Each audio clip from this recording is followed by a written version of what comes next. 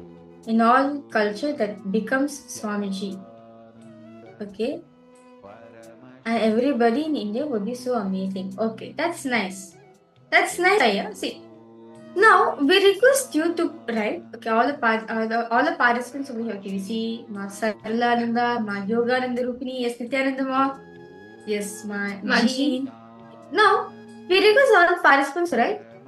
What are the possibilities you felt, right?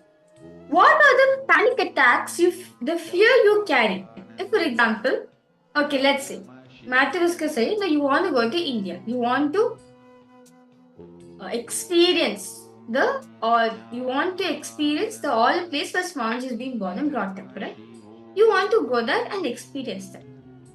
Now, what if in the late future, due to some reason, you are not able to manifest? What happens because certain situations you're not able to go there. So, what is the exact fear you carry within yourself? Will I be able to go in this lifetime?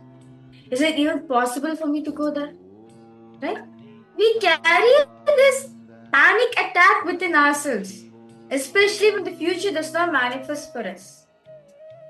To understand, Swamiji says, you can very beautifully design your future, but if you have fear or greed, if either of these are there, that means even if you design a bright future, a golden future, that will not manifest because the space in which you are manifesting, the catalyst in which you are manifesting all your desires, your future, is hearing greed, which is wrong. Okay, here you posted financially not that yet. Okay. See, yes, so this could be one fear. And actually, I want to even give an example. For example, for the last few days, you have been expressing that you are going through the physical pain, right? Now, what are all the fears inside you, or the impossibilities that come up, the cognitions that come up within you? Like you are sharing in the morning, you feel that you're not able to focus, or you're not able to do things the way you want to because of the pain in your body. So, like that, what are the different cognitions? You can write for different aspects of your life. What are the different impossibilities, the different cognitions, thought currents, concepts that you carry within you when you see something is not happening, or when you desire something, but you feel like the moment you think about that, a gush of different emotions happen. You saying, no, may not be possible, I will not be able to do this is just too much, this impossibility, that impossibility, and all of that just comes up, right? So all of that, you need to become aware of it and write it down. So can I request each of you now to take a few minutes and start penning this down? detail write down all the fears, insecurities you are carrying about your future. What are the panic attacks? For example, we most of the times Mamaji says we fear time. We are afraid of time, right? For example, you got afraid about your future. Suddenly, the panic comes that oh, what if a situation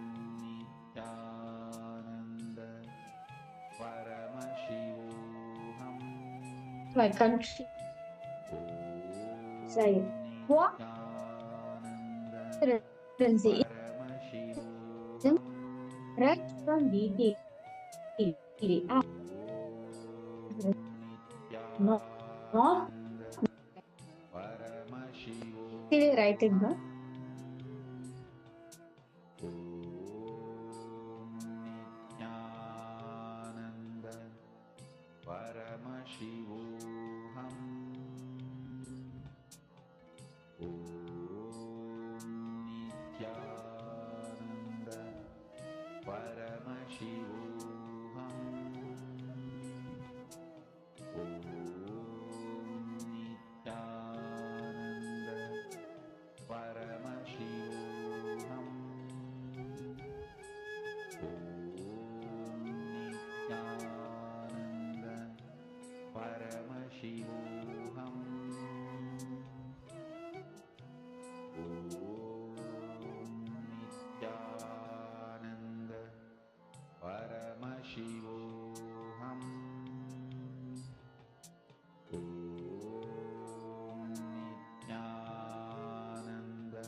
Yes. Slowly relax yourself. Okay. Understand, most of the time, like,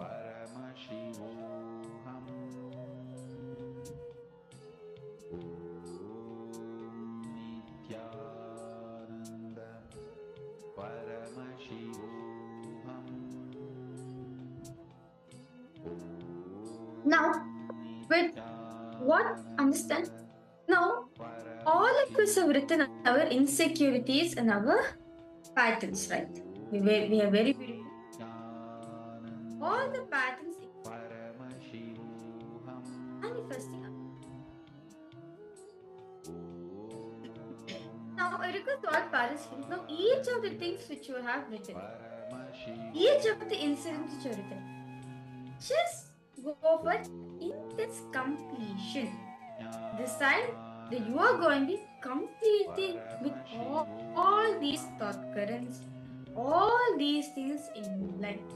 See, understand, Swamiji says, completion is so simple because it's just one decision. For completion to happen, you only need one decision to happen in your life.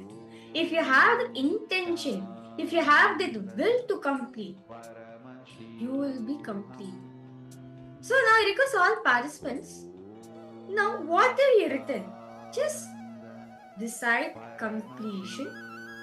Decide, let me be complete with it. Decide to restore the space of your integrity. Decide that from today onwards, I am declaring for integrity. You can also type, or you can also